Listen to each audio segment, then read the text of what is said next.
in the right place.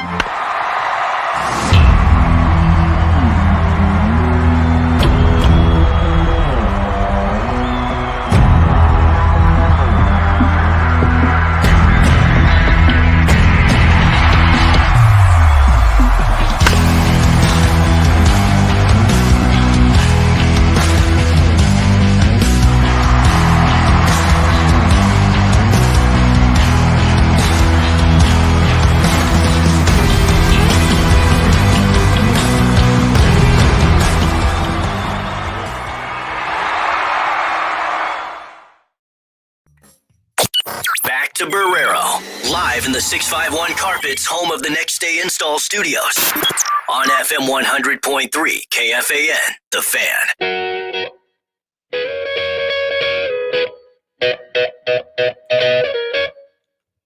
I'm trying to remember who we talked to when we both came in on that 4th of July 9 years ago. I'm assuming Louis was one of the people. Yep.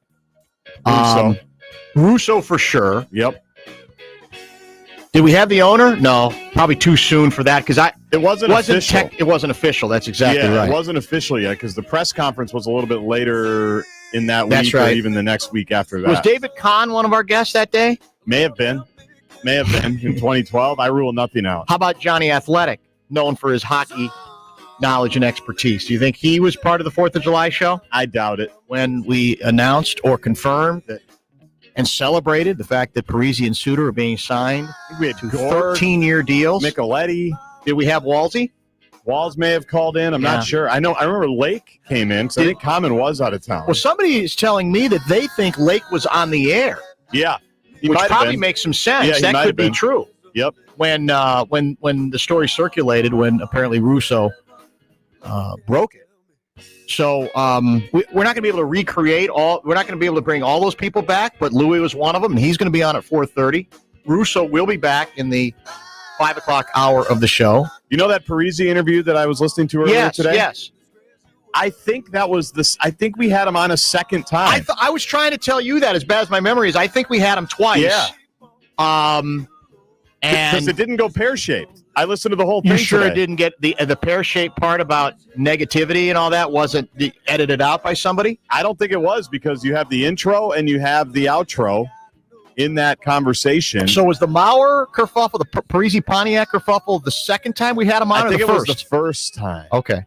Yeah, which proves, by the way, you made it sound like we never agreed to come on again. He did come on again. I'm not remembering it right. It might have been. You the might be second misremembering time. it. Yeah, I might be misremembering it because it seemed like the season hadn't really started yet. Remember, it was a lockout year. That was part of the Parise deal. It was crazy. Well, it was a lockout year, so I'm not exactly sure. But we had him on a couple of times. One of them went badly. We haven't had him on since. I know that part for a fact. Well, yeah, and the other one, and in all honesty, that one, I don't think it was tense from beginning to end. It wasn't. It was. He didn't like the Mauer question and a couple of others. We're expecting a phone call. In fact, I look at the hotline. It looks like Minnesota Wild general manager Bill Guerin is indeed checking in with Guardsy as we speak, and we'll have him here shortly. Louis and Russo Radio, several more opportunities to put $1,000 in your hand as well. Bradshaw and Bryan inbox, a number of interesting questions and observations. We'll get to those as well, because people are definitely reacting to this story, and Bill Guerin is indeed with us on the Connecticut Water Systems hotline. As we welcome you back to the program, probably something we don't say enough is we do appreciate your willingness to come on across the board, because it's a funny business. There are people in the sports industry, the general managers, who are reluctant to do it, or they get cranky about doing it. And you may not love it. I wouldn't be surprised if you don't necessarily look forward to it, but you're available. And that is helpful to us and is much appreciated and been appreciated by us over a period of years. So welcome back. Did anything happen today, Billy? Did anything of significance happen? Did we miss anything? No, been quiet. Been a really quiet day. I heard you say that already, that you've been mulling this around for a while, and that even as late as last night, you're still kind of playing it back and forth with some other people in the organization. So when you went to bed last night, or when you woke up, maybe, were you convinced still this is the time, we need to do it, we've thought this through, for better or for worse, the deed is done? Yeah, you know what? Yeah, like you said, I woke up this morning ready to go. We had been over it enough.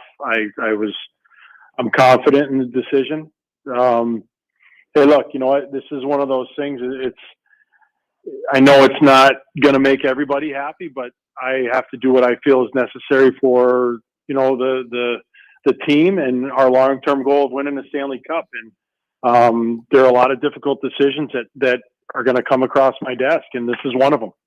And we go over it and over it and over it because, you know what, we're dealing with not just hockey players, but human beings, and they have lives, they have wives, they have kids, they have, things that rely on our decisions, and they're big. So we have to respect that and put as much time is needed into it.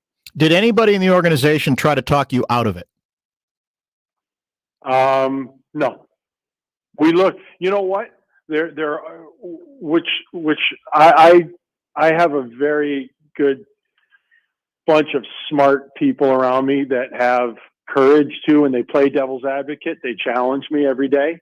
It's not just a bunch of yes men, and I wouldn't have that. But in the end, we all agreed on it, and then the final decision, falls on me.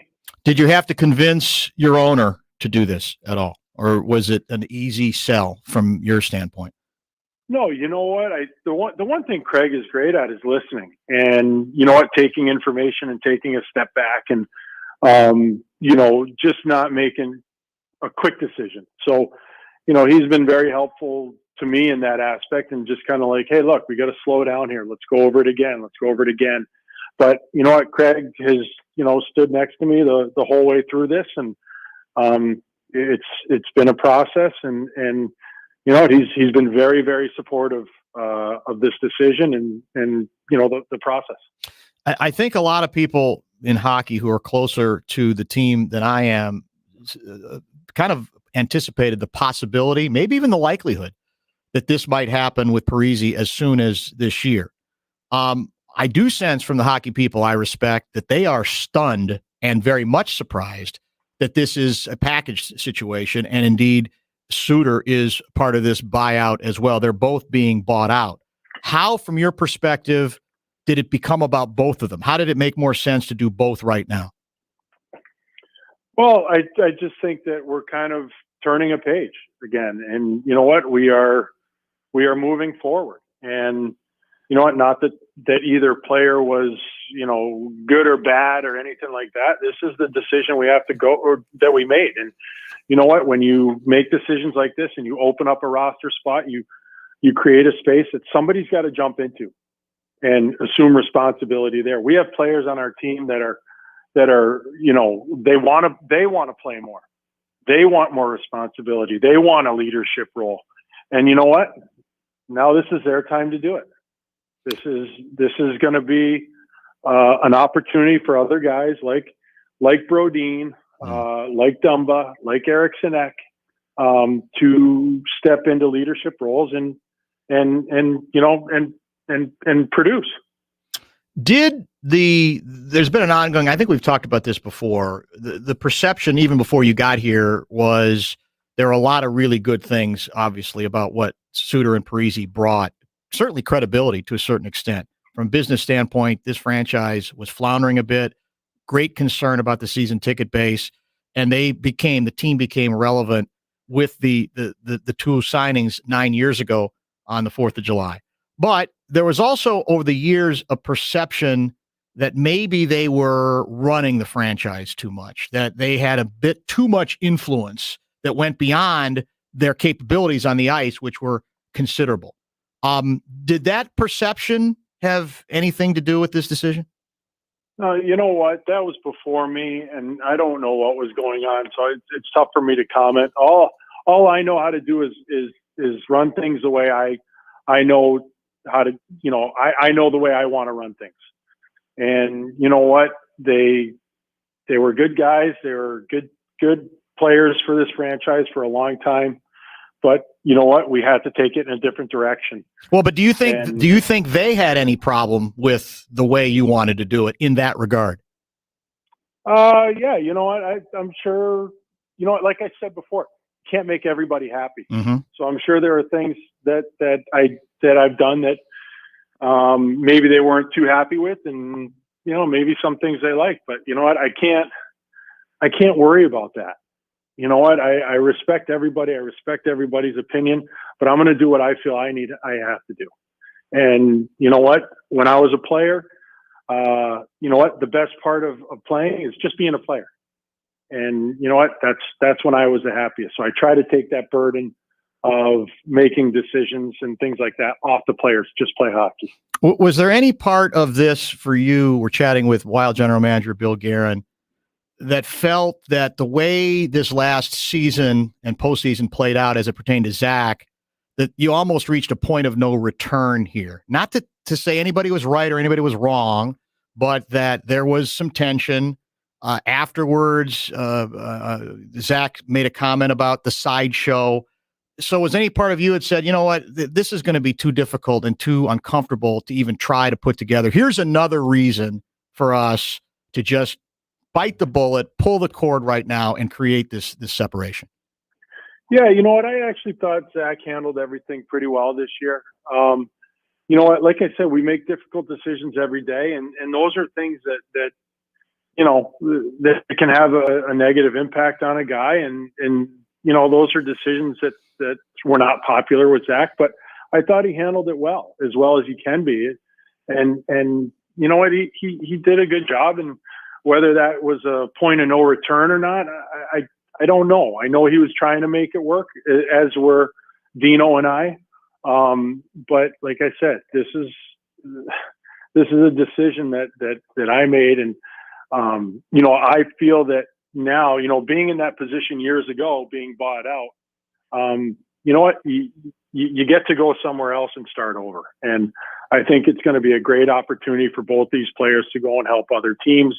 They're going to be able to pick where they want to go, and they'll be happy. I mean, listen, it stinks that it has to end this way, but that's the business. I want to look forward and get in a little bit more of your reasoning on what you think this move can do for this franchise on a couple different areas. But one other thing on looking back here, is there any regret on your part or your head coach's part on not keeping Zach active throughout the playoffs from start to finish?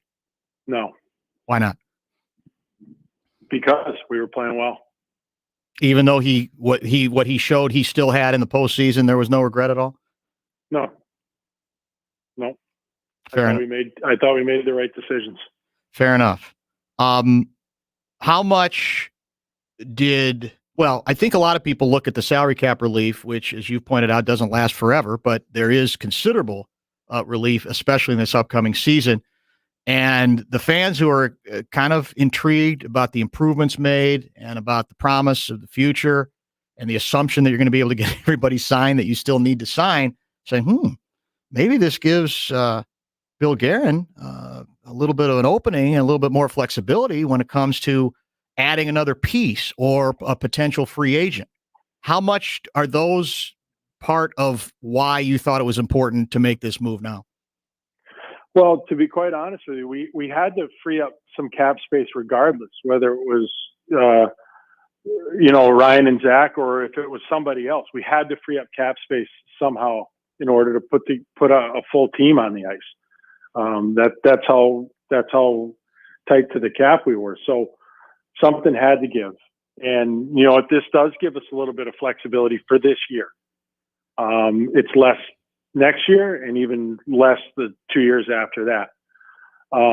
But you know what? Yeah, we're going to go and we're going to try to sign some guys, and we're going to try to get Kirill signed and Kevin Fiala signed. And, you know, we'll see how the expansion draft goes and see what holes we have to fill there. So yeah, I mean, there's a lot of work to be done, but creating the cap flexibility for this year is helpful. Clearly, another part of this had to be, or we all assume it has to be, and maybe you spoke of this in the press conference, and I didn't hear this part of it, that you now have the ability to protect Dumba. Is that a key factor here?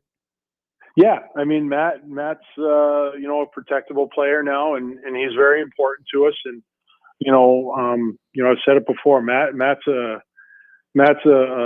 leader on the team. He's a very popular guy in the dressing room. He creates a lot of energy for us. He's working on his game. He's trying to get back to, how do I say it? He's trying to get back to playing the way that he can. And I think that he took a lot of good steps this season. So, and you know what? He really wants to be here. He loves this organization. He loves his team. And, so we're happy about that.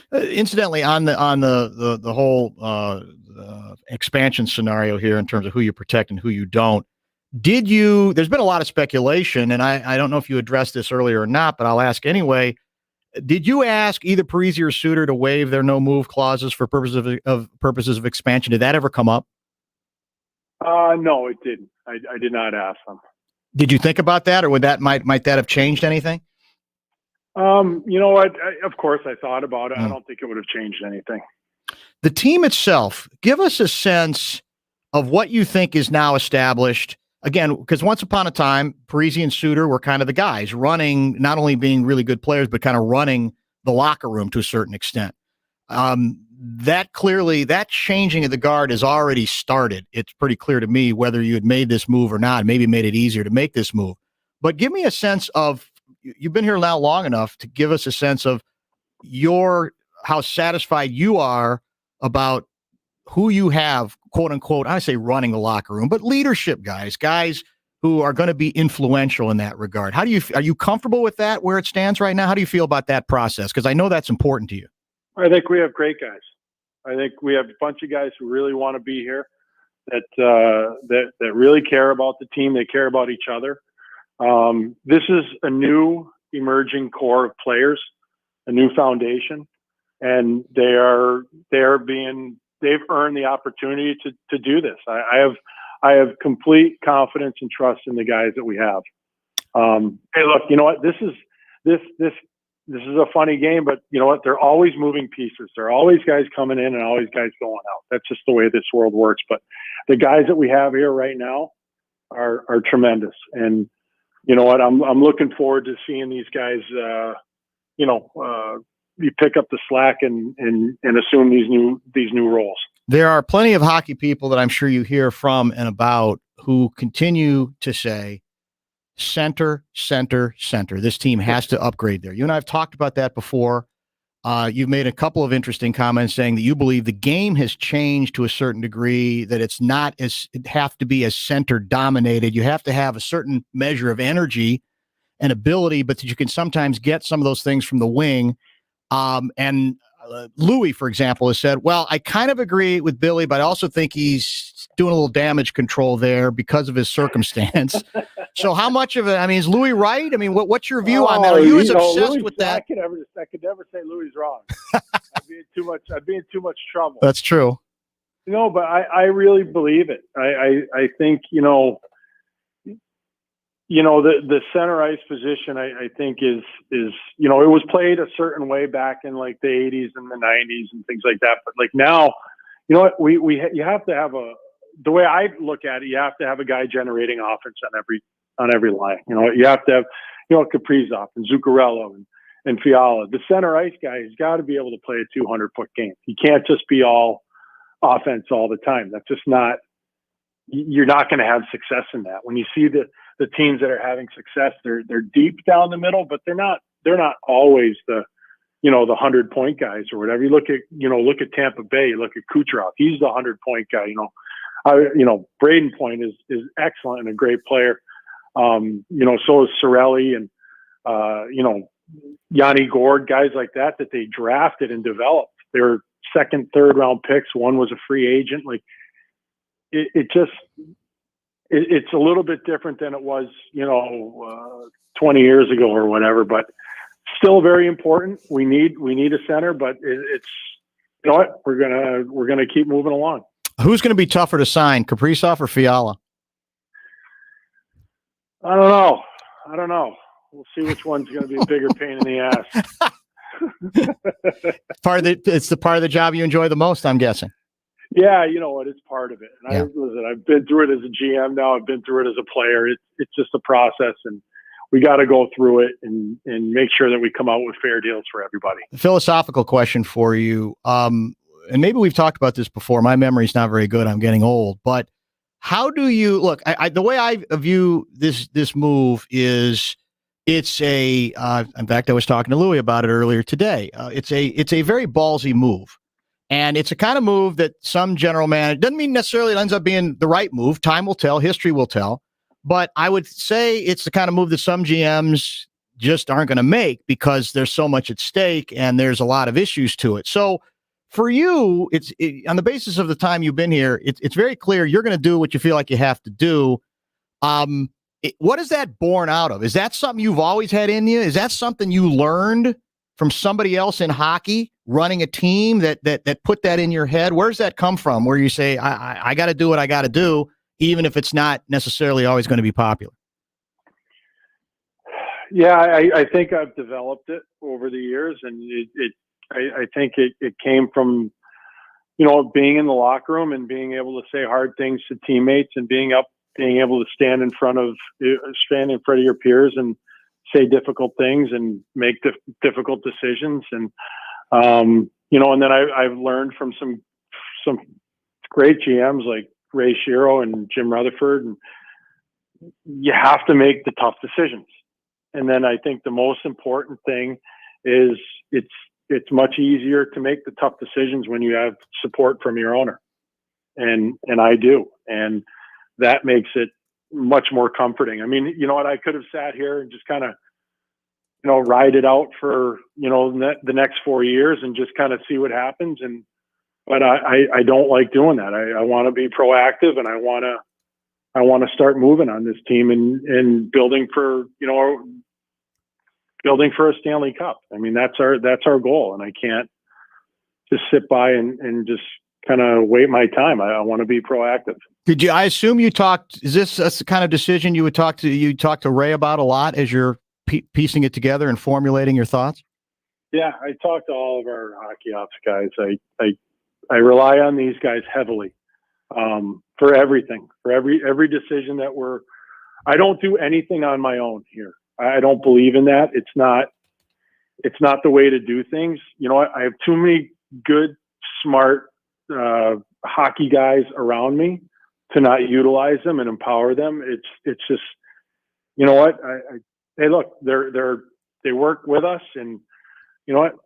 They're smart. They've got different experiences. Why wouldn't I lean on them? So yeah, I lean on all these guys. They're so important to me. And they're not afraid to argue with you? No, I don't. There's no yes men. There's no yes men. You won't be working here if you're a yes man. And I'll pick up on it. I can promise you that. So, and they know it, and they don't care. They're not afraid of me. So do you have, are any of these get pretty animated, cause you can be a volatile guy. I assume maybe a couple of them. Is there good back and forth, good battling occasionally going on? Cause this is a big, big move, obviously. Yeah, no, you know what? I think, the way there can be healthy conflict, and I think you can disagree, and we have disagreed over things, and we've seen things differently, but you have to respect the person you're talking to. There've been, definitely there's disagreements. You have to have them to be successful. You can't just have, everybody agreeing on this thing and let's do it. You have to challenge each other.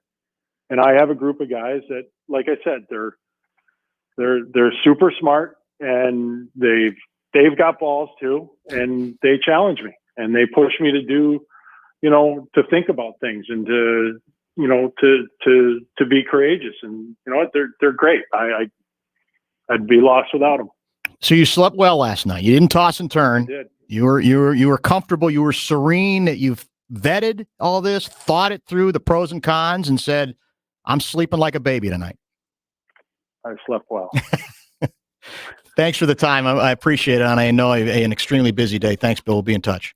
Okay, buddy. Thanks again. That's Bill Guerin, the general manager of your Minnesota Wild. Louis, in about 35 minutes, Russo Radio, some point in the 5 o'clock hour. Russo, of course, breaking the story today as well, that the Parise Suter era is officially over, even though unofficially it's been dissipating for the last several years, I think I would say. We'll come back and react to what he had to say. Check in on some emails. The Bradshaw and Bryan inbox is wide open. Booth at KFAN.com.